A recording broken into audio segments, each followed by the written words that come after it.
Request করব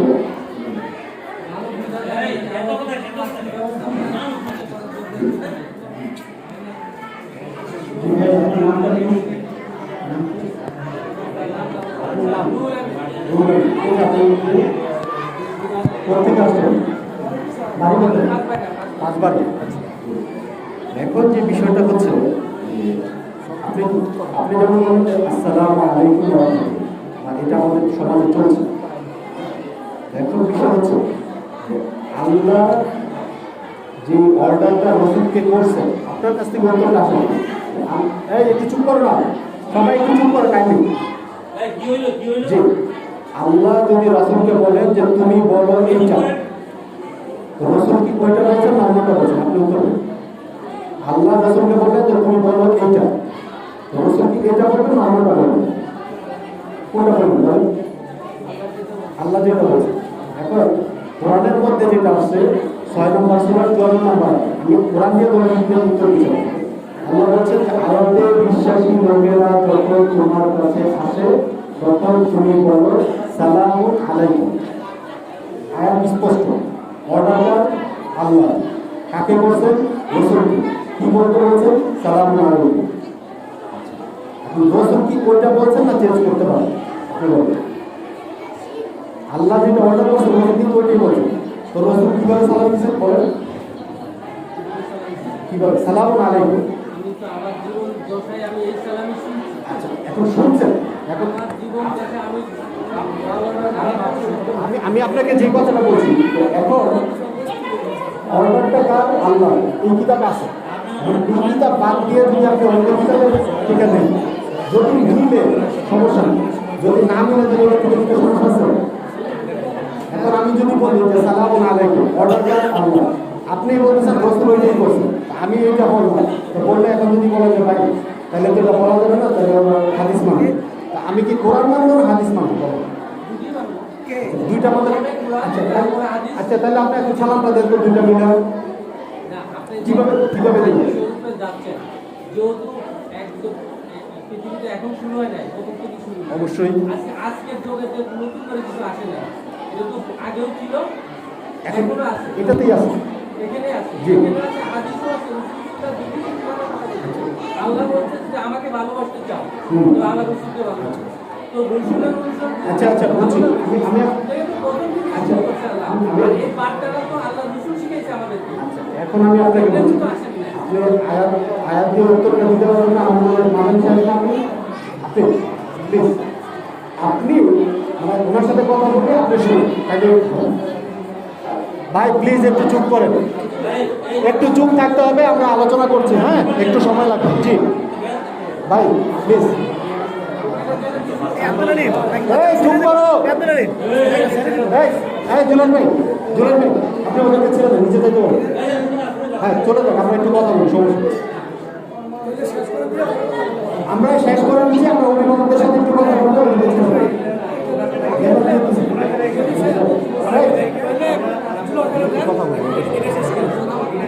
দেওয়া শেষ, আপনার তো রেজাল্ট দেওয়া শেষ, চলে যান,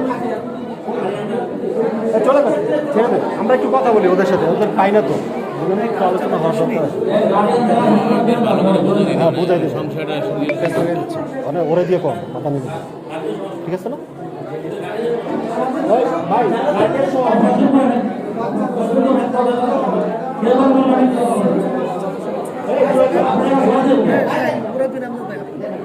নিচে চলে যান, চলে যান, সমস্যা নেই। বলছিলাম আমাদের ফলাফল যেহেতু ঘোষণা হয়ে গেছে, এখানে কিছু অভিভাবক আছে, আমরা কথা বলি, সমস্যা নেই। শেষ। এখন যেটা হচ্ছে জাস্ট একটু অভিভাবকদের সাথে আলোচনা, মত বিনিময় হচ্ছে। যদি আপনারা সবাই চাইলে চলে যেতে পারেন, আর যদি কারো থাকার ইচ্ছা থাকে, কেউ শব্দ করে করতে চান, অনুগ্রহ করে যে অনুষ্ঠান শেষ, মূল এদেরকে 5 তারিখে ওরা করবে না, আপনারা সবাই চলে যেতে পারেন। আপনি কেউ থাকার আগ্রহ প্রকাশ করেন, আপনারা থাকতে পারেন, ঠিক আছে, কিন্তু চলে যেতে হবে, আর থাকতে থাকতে হবে বিষয়টার উপর। আচ্ছা একটু ওই মাদানী সাহেবকে দেন প্লিজ, ওনাকে দেন, উনি যেহেতু জানে। যেমন ভাই আপনার কাছে প্রশ্ন, আপনি উত্তর দিবেন, ওরা সবাই শুনবে। উনি বলছেন যে নবীর সুন্নাহ বলতে কি কোরআনে কিছু আছে আপনি বলেন প্লিজ মাইকটা কাছে নেবেন।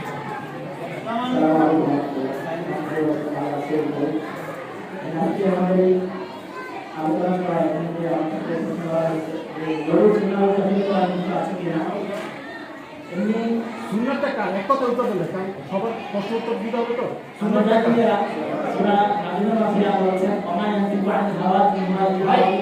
আপনি অলরেডি এটা স্পেসিফিক উনি যে কোরআনটা বলছেন ওইটা উত্তর দিবেন এত ওয়াস্তব আমি সারা জীবনে শুনছি আমার প্রশ্ন উত্তর আপনি বলেন যে সুন্নাত কার আল্লাহ না রাসূলের এক কথা বলুন স্পেসিফিক কারণ ওয়াজ ভাই ঘুরাইলে আপনি ঘুরাবেন আমি ঘুরাবো তর্ক হবে দরকার নেই আমরা এই দিক থেকে অবশ্যই আমাকে দেখতে হবে সুন্নাতের অর্থ কি সুন্নাত মানে এই রীতিটা পদ্ধতি না তো অর্থ জানতে চাই তো আসলে প্রশ্ন আছে সুন্নাত কি আল্লাহ না নবী এক কথা উত্তর দিবেন আমি আয়াত দিচ্ছি আপনাকে না না আয়াত তো বার করবে ভাই আমার ভাই একটা সবাই বসে আছে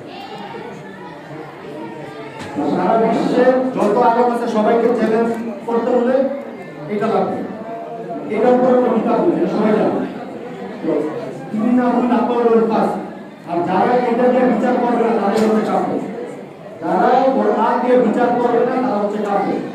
সারা পৃথিবীর সকল আলেমকে চ্যালেঞ্জ করবে আমি না আয়াত, আপনি আয়াতের অর্থ বুঝায় অর্থটা করে আপনার মনের ভিতরে যে ভালো আছে ওটা ইসলাম হলে শুরু করুন, আল্লাহকে ভয় করতে হবে। আলেম হলে আলেমের সন্ধান আল্লাহ করে বলেছে আলেমরা। আপনি আপনার কাছে প্রশ্ন হলো যেমন বলুন একটা কথা সবাই যেটা জানে যে রাসূলের সুন্নাত সুন্নাতটা কি রাসূলের না আল্লাহ? প্রশ্ন হলো আপনি উত্তর আপনি অর্থ দিয়ে বুঝাবেন না, আপনাকে স্পেসিফিক প্রশ্ন সুন্নাত কি আল্লাহ না রাসূল? রাসূলের সুন্নাত কত বলে আসলে এখানে আল্লাহর সুন্নাত বলতে কোরআনে কথা বলা অবশ্যই আছে 33 নম্বর 38 নম্বর দেখুন 33 নম্বর সূরা আহজাব 38 নম্বর আয়াত দেখুন পরে না করে আপনি কি করবেন আল্লাহকে ভয় করতে হবে ভাই, আপনি করে যাবেন না না আপনি বের করেন ভাই, ওদেরকে তো বুঝাইছেন, আমি তো কোরআন থেকে বলে দিচ্ছি ভাই, আপনি নেবেন পরে কিছুই নাই হ্যাঁ অনেক কিছু নিয়ম কানুনগুলো করে ভাই আমি তো যাই না একটা শেষ করুন আপনার প্রশ্নগুলো দিচ্ছি ইনশাআল্লাহ। জি কোনো দরকার আয়াত করবেন অর্থ নেবেন, চাইলে সামিউনা ওয়াজ করে না আর নররা ওয়াজ করবেন আপনি যদি মেনে নেন তাহলে 33 আর 38 আব্দুল আলী রেকর্ড করলে অসুবিধা নাই তো? না না না, কোনো না। সমস্যা নেই এত ভাই ওপেন কথা বলুন আচ্ছা, ভালো করে ক্যামেরা নিয়ে আসলে ভাই রেকর্ড ক্যামেরা যদি আসলে ভালো করে করেন রেকর্ড করে জি বলুন আপনি মদিনাতে বলতেছেন ভাই আপনি বলতেছেন কোরআনে না কি পড়লেন আপনি বলছেন কতগুলো আয়াত আছে সুন্নাত আল্লাহ 7টার উপরে আয়াত আছে। আমার মোবাইল কাজে চলছে না, আমি এখন দেখা দিতাম রেকর্ড হচ্ছে।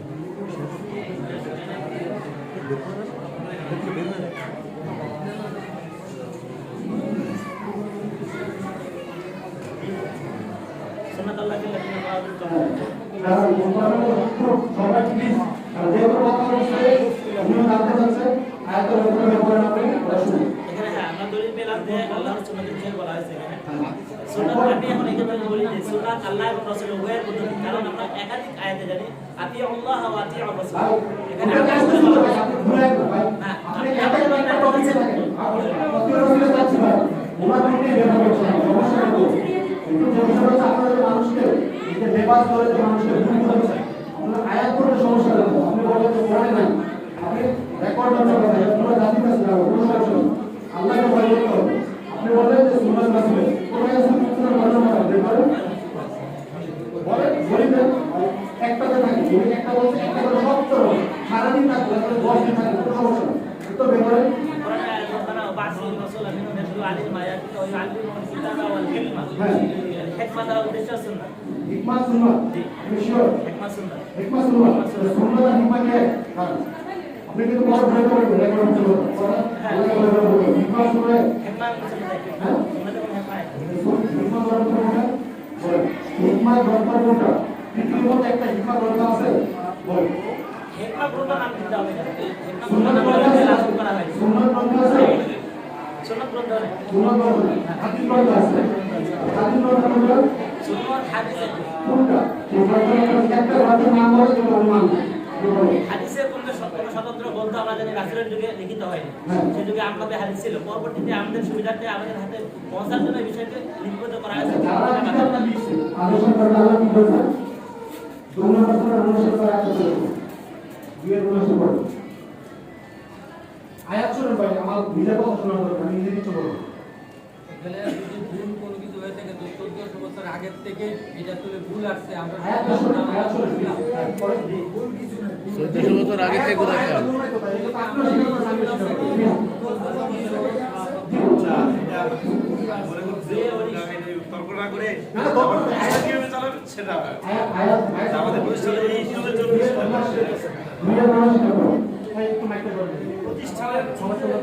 প্রতিষ্ঠানের ব্যাপারটা বললে ভালো হয়। আমাদের অনেকে অনেকে চলাফেরা করে প্রতিষ্ঠান নিয়ে কি করছে সেটা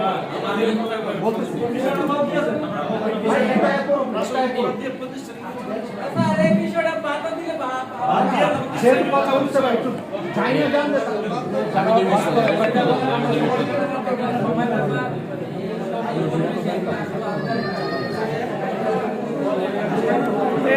পারতো না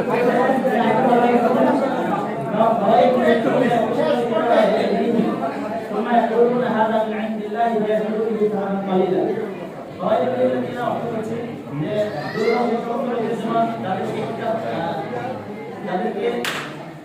যারা কিতাবকে লিখিত করে নিজেদের হাতে যারা কিতাবকে লেখে নিজেদের হাতে তোমরা ইয়াকুলুনা হাদা এবং তারা বলে মিন ইনদিল্লাহি এটা আল্লাহর পক্ষ থেকে এসেছে লিয়াশতারু বিহি সামানান কালিলা যাতে করে এর মাধ্যমে তারা কোনো কিছু ক্রয় করে অল্প মূল্যে ওয়াইলুল্লাহু মিম্মা কাসাবাত আইদিহিম তাদের জন্য দুর্ভোগ যারা নিজেদের হাতে কিছু লিখেছে ওয়াইলুল্লাহু মিম্মা ইয়াকসিবুন এবং যারা তারা নিজেদের এই লেখা থেকে যারা তারা অর্জন করে এই কারণে তাদের জন্য দুর্ভোগ। এখন উনি যে আয়াতটা বলেছে আপনারা ইচ্ছা করে মিলে দেখতে পারেন যে তাদের জন্য ধ্বংস একবার দুইবার তিনবার অপরাধ কি? অপরাধ হচ্ছে যারা নিজ হাতে কিতাব লিখে ধর্মীয় কিতাব যারা নিজের হাতে লিখে আল্লাহ তো মানবে তারা ধ্বংসপ্রাপ্ত তারা যা অর্জন করে আজকে দেখেছি যত বাস্তব সব জায়গার ভিতরে আসলে আপনার এই হাদিস থেকে গাইড করবে আপনাকে শোনা যাবে কিতাবের আগে একটা শুরুতে কিতাব করবে ওইটা অর্থ করবে হাদিসে আপনাকে অনেক জায়গায় রয়েছে। আমি আল্লাহকে ভয় করে বলছি আল্লাহ যে কথাটা বলছে তাদের জন্য ধ্বংস এই ধ্বংসপ্রাপ্ত লোকটা তারা নিজ হাতে কিতাব। এখন আমি আপনার কাছে প্রশ্ন করছি আপনি বলেন তো রসুলের সময় কোন কিতাব ছিল? রসুলের সময় কোন কিতাব ছিল? কোনটা ছিল? কোরআন ছিল। রসুল কি মানছে? শিওর রসুল যদি কোরআন বের থাকে রসুলের সময় কি অন্য কোনটা ছিল যেগুলো আজকে আমার কাছে ছিল? রসুল যদি কোরআন বের থাকে রসুল যদি কোরআন অনুসরণ করে আমি যদি কোরআন মানি আমি যদি কোরআনের এই অর্ডারগুলো আল্লাহ যদি এটা করো আমি যদি এটা মানি তাহলে কি আমি কি রসুলের অনুসরণ করবো না নাকি রসুলের বাইরে চলে যাবো? রসুলের সময় কোরআন ছিল রসুল কোরআন অনুসরণ করছেন আমি কোরআন অনুসরণ করবো। এখন এই অপরাধের যুগে আমাকে বলা হয় যে সে হাদিস মানে না আমি তো ভাই মানি আমি ধরে বলছি 45 নম্বর সূরা 6 নম্বর তিনটা আয়াতুল্লাহ ইয়াকুলুনা আলাইকা বিল-হাক্কি ফাবিআইয়ি হাদিসিন এটা হাদিস শব্দ ফাবিআইয়ি হাদিসিন বা'দাহু বা'দাল্লাহি ওয়া আয়াতিহি ইউমিনুন এই আয়াতগুলো কোন হাদিস বলে এটা কোনটা? এটা হাদিস না আমি তো হাদিস মানি যেটা আকসারুল হাদিস পৃষ্ঠা আল্লাহর কথা থেকে সত্য হাদিস আছে না হইবা নিসা নম্বর সূরা কত 27 নম্বর ওমান তাসতাকুল মিনাল্লাহি হাদিস আল্লাহর চেয়ে সত্যবাদী আর কে হতে পারে? কত সত্য আর কে হতে পারে? এগুলোই আল্লাহর কথা। আকসারুল হাদিস আমি মানতাম আকসারুল হাদিসের বাইরে যেগুলো আছে সব পাগল হাদিস। কেন? কারণ ওই হাদিসগুলো আপনাকে আল্লাহর যে কথা ওটা থেকে আপনি দূরে সরাই দলিল 31 নম্বর সূরা 6 নম্বর আয়াত তাহলে মিলাই দেখতে পারেন ওয়া মিনান নাসি মান ইয়াশতারি লাহওয়াল হাদিস এই বাংলা লিউদিল্লা আন সাবিলিল্লাহ, যেটা আল্লাহর পথ থেকে সরিয়ে দেয়। সেটা কোন হাদিস? আল্লাহ বলেছেন আমি সব কিছু তৈরি করছি দোয়া করে। ইসরাইলিয়া থেকে সব কিছু করে।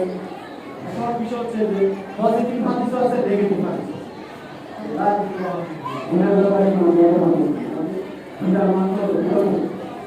আমার যে বিষয়টা সেটা হচ্ছে যে আমি বাড়িটা আপনি কোন কারণ সেটা আপনার নিজেরা বলে দিচ্ছি আপনাকে, সেটা হচ্ছে আনসার, এটা আমি অনুসরণ করি।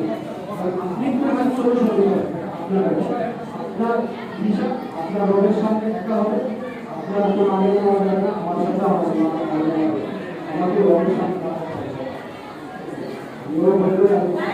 হাদিস অস্বীকার করে এটা যদি বলে তাহলে অবশ্যই আমার রোগ তৈরি হবে, কারণ আমি হাদিস মানে আমি কোরআনে বলছি হচ্ছে আপনি কি হাদিস মানতেছেন সেটা কি কোরআনে আছে যে এই হাদিস মানতে হবে? যদি থাকে আমার মধ্যে মারা রয়েছে, আবার ধরুন মারা গেছে বাংলাদেশে, আবার ধরুন চিকিৎসা করবে, যে কারো কাছে আপনার দলিল চাই, দলিল চাই আল্লাহ চ্যালেঞ্জ করছেন বলুন বাবা কেমন পর্যন্ত বাবা এইটা ব্যাখ্যা যদি আপনার অন্য কিতাব হয় আমি আপনাদেরকে উল্লেখ করে দিচ্ছি যে শতকরা 2.5% মানে কোনো টাকা দিতে হবে। একটা হাতে এখন কি জবাব করে তারা বলে 2.5% মানে টাকা দিতে হবে, বর্তমান কেটে দেবো চ্যালেঞ্জ করে বলতে না চার ধরে এখন চার যে 2.5% আছে তো ভাই নাই দলিল আমি চ্যালেঞ্জ করে বলবো টাকা দিতে পারেন না এখন না আপনি কেমন পর্যন্ত সময় দেবেন মাত্রাটা রহমত দিয়ে আছে আমরাও শুনতাছি এখন বিষয়টা হচ্ছে তত কোনো করার না ভাই হাদিস কোথায় ওদেরকে বলেন ওদের কোরআন এটা কোরআন থেকে কথা বলছে আপনারা যে হাদিসের কথা বলেন সত্তর আর বছর জাকাত দিতে হবে হাদিস নিয়ে আসেন জাকাত বানাই দিবেন আল্লাহ তো এটাই বলছেন তোমরা তোমাদের হাদিস নিয়ে আসো ওরা পারবে না আর এখন যে বিষয়টা হচ্ছে 40,000 একবার তারাই ভাগ হয়। সেটা হচ্ছে আপনার বাচ্চা কোরআন বুঝতে করবে এটা যদি আপনার আপত্তি থাকে তাহলে নিয়ে তারাই ভাগ হয়। আমার বাচ্চা কোরআন করবে সে বুঝবে বুঝার পরে সে আমার কি করবে প্রতিষ্ঠানটা নষ্ট এটা আপনার ব্যাপার না এটা ভুল হলো আপনার নবের প্রতিষ্ঠানটার ক্ষতি হবে এই যে প্রশ্নগুলো করছে এগুলো দরকার ছিল তারা অসংখ্য কিতাবের বোঝা বহন করে টাকার মতো বাংলা কিতাব টাকার কিতাব দেওয়া হয় টাকা বুঝে সে কি দিতেছে যাই হোক আমি শেষ করে দিচ্ছি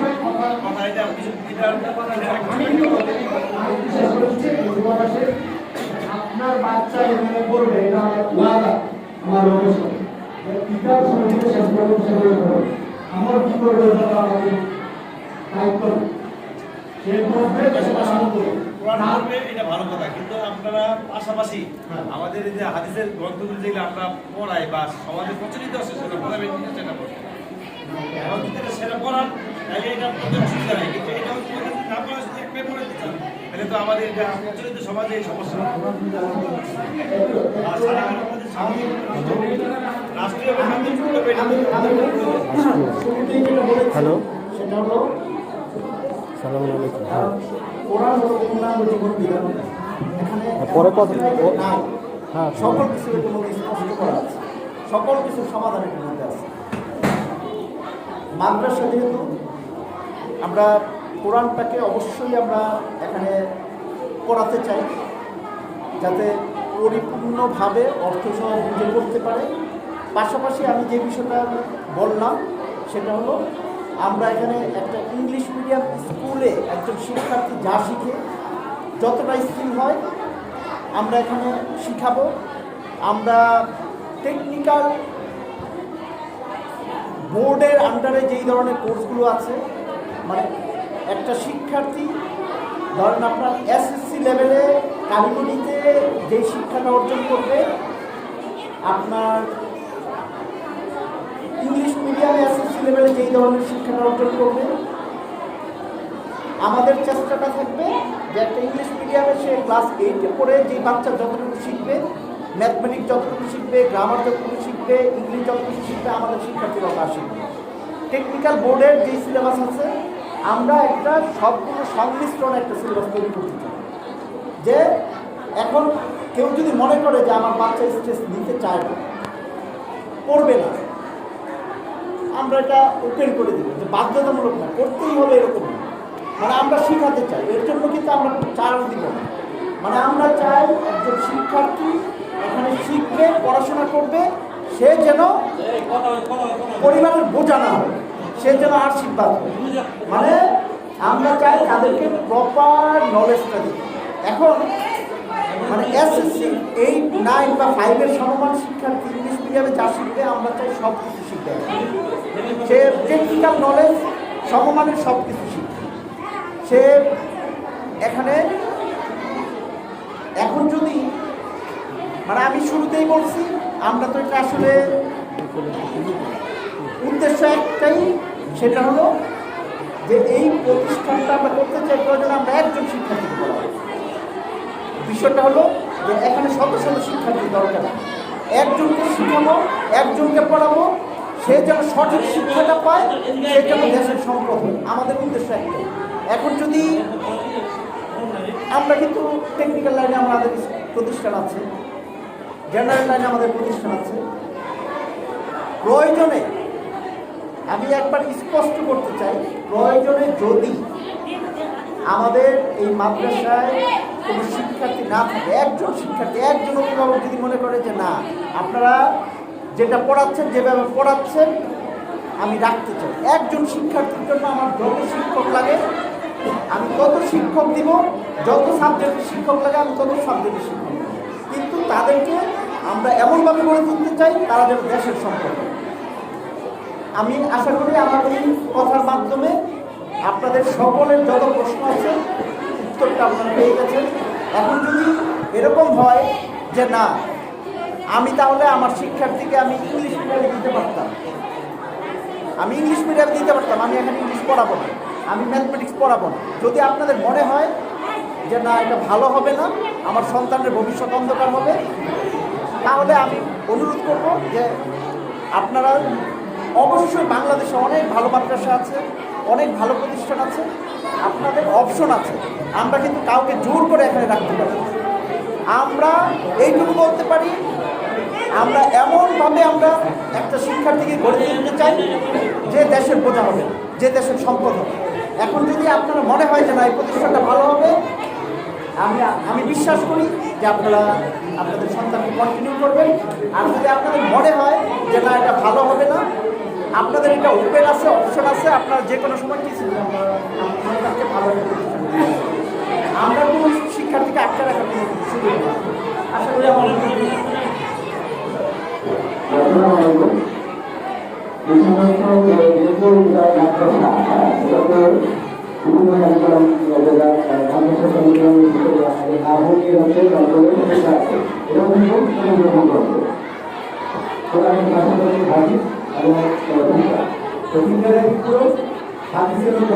আমরা যেটা মনে করি আমরা ঠিক আছে।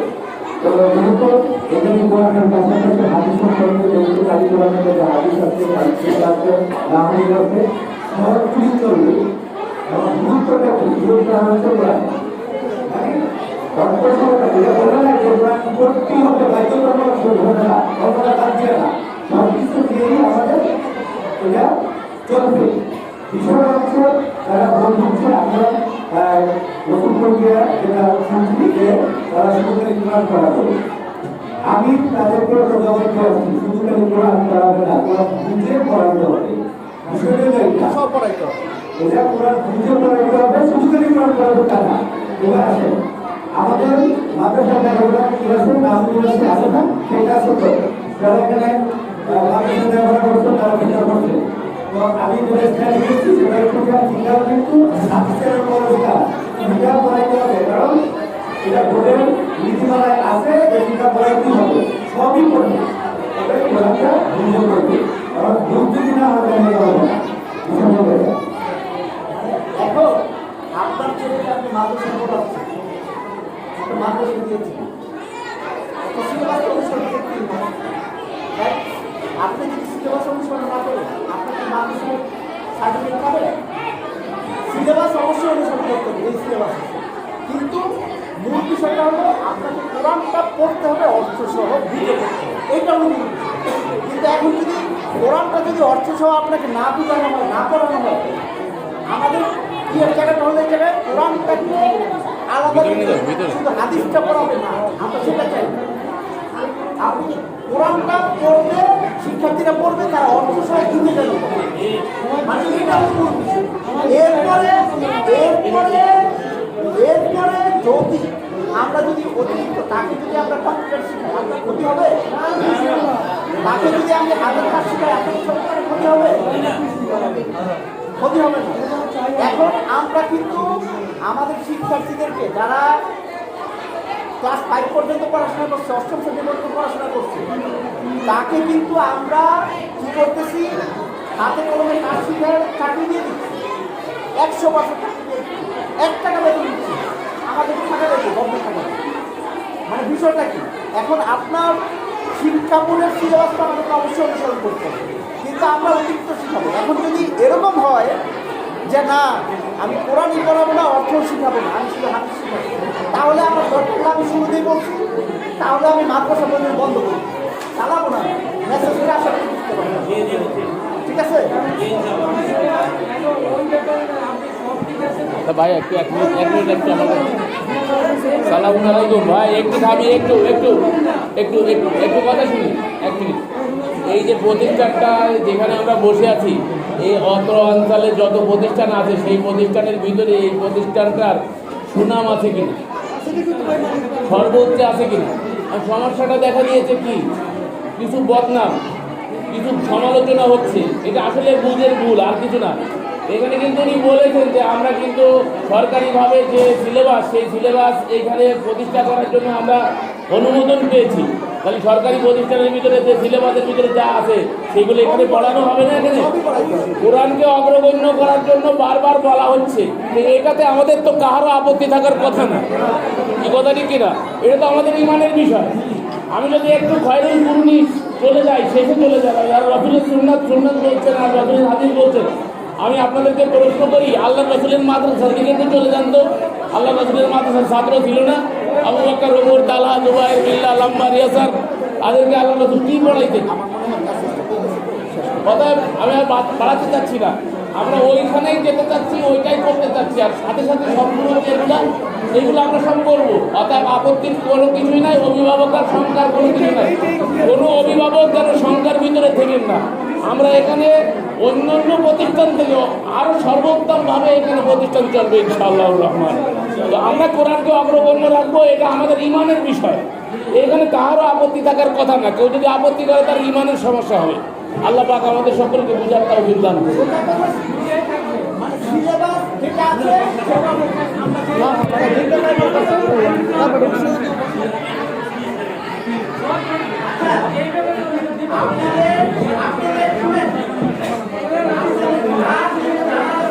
মানে এখানে তো প্রায় 10,000 থেকে 20,000 টাকা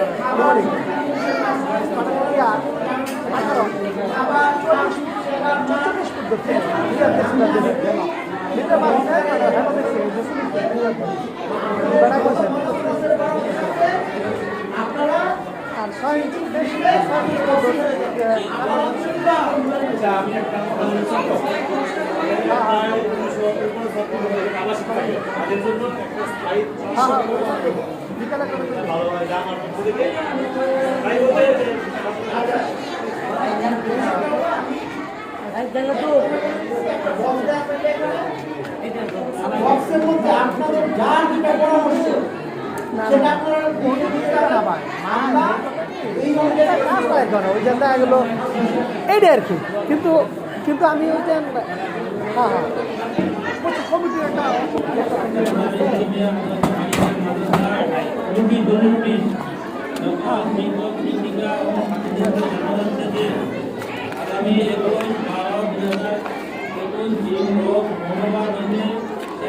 বাইরে যাচ্ছে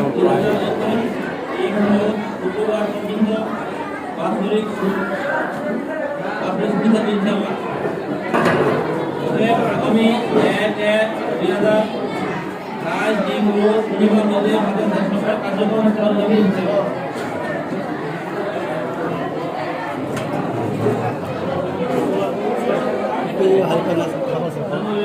দেন সবাইকে দেন। আসলে গার্জেন হিসেবে আমাকে অনেক কিছু বলার ছিল, কিন্তু এটা হইল না আর কি। হয়তো না, আপনি তো সারা দিন করছেন।